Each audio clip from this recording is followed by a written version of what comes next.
I saw an early screening of the new Superman movie, so here's my honest opinion on how I felt about it. We're gonna cover characters, plot, spoilers, and everything else, but don't worry, I'll give you a spoiler warning before we get there. Right out of the gate, I absolutely loved this movie. It feels like you're watching a comic book come to life, and that's actually one of the many things to talk about, is the fact that there's a lot going on in this movie. It's almost like you're reading 6 comic books at once, going from issue to issue as the story continues, and I think the fact that James Gunn was able to pack so much into this movie, especially as we're kind of launching the DCU with this one, it really helps flesh out the world of DC that we'll be living in for the next movies, and I think that that was done masterfully well. I absolutely love the tone of this. I love the characters. Everybody has great chemistry. The casting is amazing. It's just an absolute delight to watch on the big screen. And speaking of watching it, the pacing of the movie does feel very fast in my opinion. But that's not really a bad thing. It's just that because, like I said, so much is going on, it feels very fast as we dart through the movie and go to all of these different locations and set pieces and have all these action sequences happen,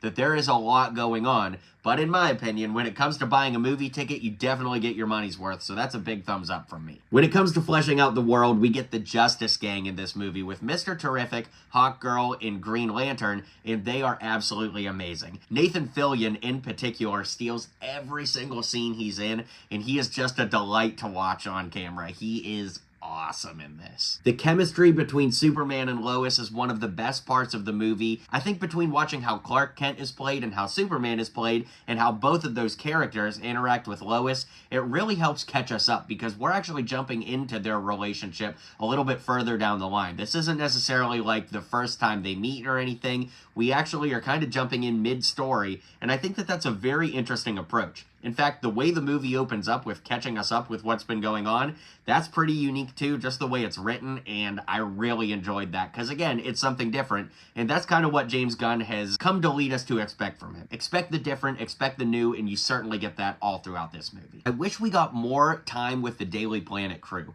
The chemistry there and the casting, as I've said, is amazing, and we do get a really nice B-plot with what's going on at the Daily Planet, but I really wish we got more time with them, so hopefully in future installments or other things taking place in the DCU, we'll get to see some of these characters fleshed out a little bit more. I loved it. I just really wanted more of them. Now we're going to get into the plot, which means we're really going to start talking spoilers. So if you're concerned about spoilers, now's the time to save this video and you could come back to it later. There are so many threats going on in this movie that honestly, it's hard to feel the gravity of all of them at once. I genuinely feel like watching this movie on repeat viewings is actually going to help with this, because of course when you see it the first time, you're at peak excitement and there's so much to take in. But since we're talking spoilers now, there's an interdimensional rift going on that's about to tear apart reality, while there's a geopolitical crisis, while Superman and Lois are having relationship problems, while the Daily Planet thing is going on, and just there's so many things happening at once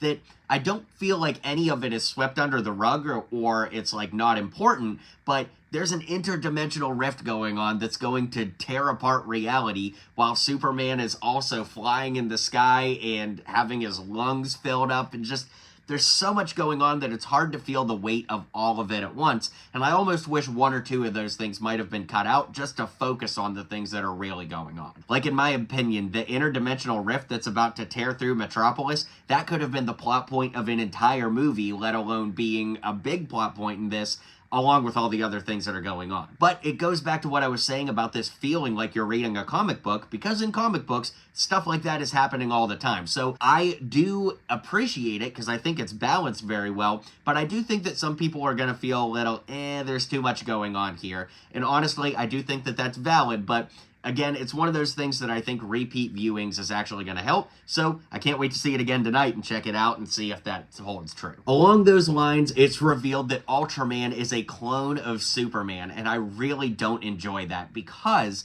again, that could have been the plot of an entire other movie, and it's just not really played up too terribly much here. In fact, the fact that Ultraman is a clone of Superman, the only time that really matters is because they need Superman's DNA to get into the Fortress of Solitude. But even to that point, Lex Luthor says that, he had gone to Superman's past battles and collected DNA samples. Well, if all they needed was Superman's DNA, maybe just a strand of Superman's hair being present would have been enough to actually, get in.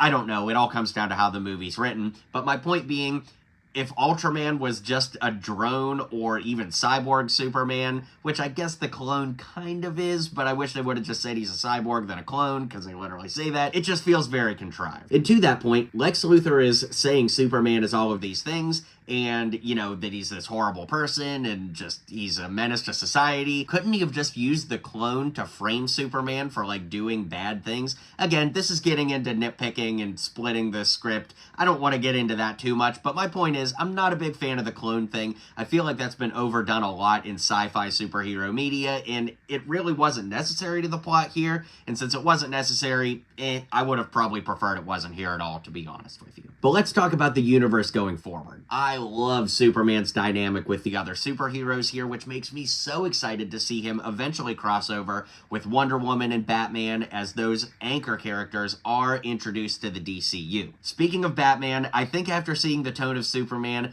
those of us, myself included, that were kind of wondering if the Batman universe would tie into Superman, I think we gotta lay that aside, because there's no way the tone of the Batman fits in with this story. So I'll be very curious to see what they do with Batman in this universe, but I am almost certain Pattinson will not be it after seeing this film. But this film kind of has the responsibility that Iron Man had back in 2008. It's the first official film that we're getting in a new timeline of an interconnected universe, and while it's not completely fair to connect those two, because there are some things like Peacemaker as well as Creature Commandos that have already set up the DCU a little bit, it's definitely going to be a lot of people's first cinematic experience when it comes into getting into the DCU, so it's very, very exciting, and I cannot wait to see where it goes from here. So those are my thoughts right now on Superman. There's a lot more I want to talk about, but I'm going to save those for separate videos. So let me know what you thought of Superman if you've seen it. If you haven't seen it, let me know how hyped you are,